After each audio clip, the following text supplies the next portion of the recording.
Um, really proud of our guys for the level of energy and enthusiasm, attention to detail this week. I thought they responded really well.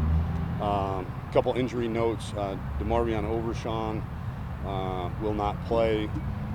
Has a stress reaction in a vertebrae in his back. I know that sounds really bad, but from what I've been told is week to week. And what that means is it's inflamed, and we're glad we caught it early. And then Danny Young is probably going to play.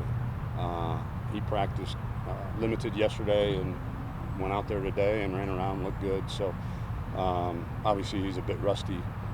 So I don't know how much he'll play, but we're assuming, barring,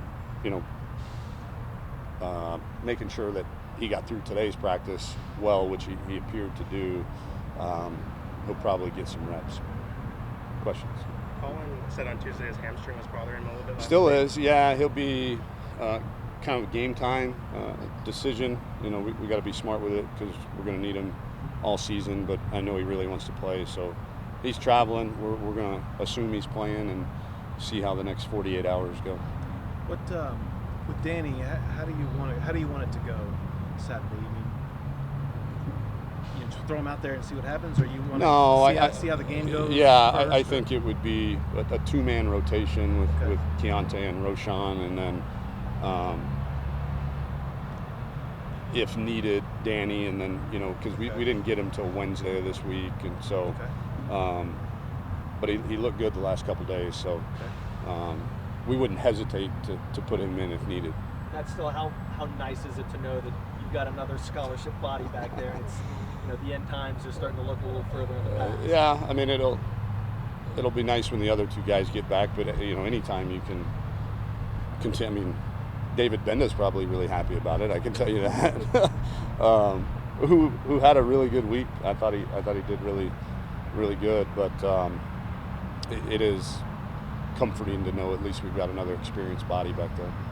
And going back to BJ Foster, do you think he's just a one-game deal, or to be determined? I think it's to be determined. It was, I think, a grade 2, with 1 being the slightest, 3 being the heaviest. So it's, I don't know, medium deal. He got a PRP injection. He's responding well to.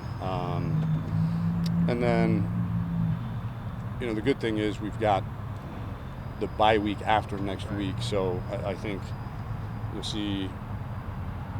I would imagine it wouldn't go past the bye week. Now, next week, who knows? In your opening statement, you mentioned that the team was focused and good practice. Were you guys especially aware or cognizant of a potential mental letdown because you go from LSU in a home game and you're playing Rice, who's 0-2? Yeah, I think we talked about it Tuesday in the team meeting that if we don't put that one behind us, hopefully everybody had already done that by Tuesday, but we can have no lingering effects from that because at the end of the day, Rice doesn't care whether we won or lost that game, and they're going to give us their best shot, which is pretty good, and I was really proud of our guys for locking in during the week. When Brandon goes to nickel, does Chris Brown then come in? Correct. It would be, if we were in nickel, obviously we won't be in a lot of nickel in this game, but if we were in nickel, yeah, Brandon would be at nickel, Caden at field safety, and Chris at boundary safety. Talk about the job Chris has done just to kind of have the impact that he's had, especially in 2 games. Well, what's the old saying, that the best ability is availability, and he made it through training camp, had a great training camp, and I told anybody that would listen that it's going to be hard to keep that guy off the field. He's extremely physical and has a knack for the football, and that's a good problem to have, and certainly those guys, like this week with DeMarvion and BJ being out, it's nice to have the depth that we do. And the two freshmen and Adamora and Owens, they're coming along too. Do you guys get to do your walkthrough here, or you do it down in Energy? No, we'll do our walkthrough here. We don't ever go to the visiting stadiums. We played a few games in NRG. I'm trying to think. I think this might be the fifth for me, fourth or fifth in the last 5 years as a head coach. So, and these guys, a lot of them played there for the Texas Bowl. And so, Are there any challenges or things that you have to work on a little bit more with it being the first road game of the year with the guys? Yeah, I mean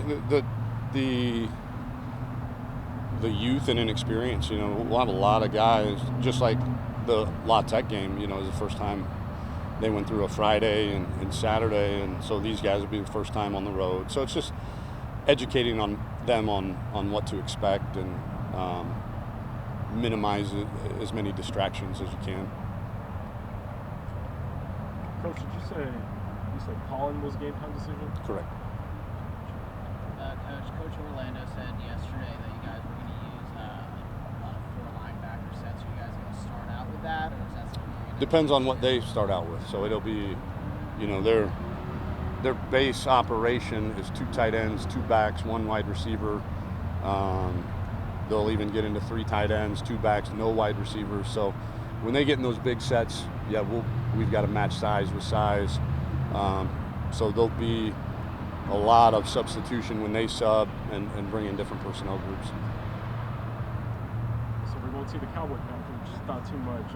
But what was the inspiration, I guess, behind naming it the Cowboy Packers? I don't know. It's been called that ever since ever since T.O.'s been with me. So probably a good question for him next Wednesday.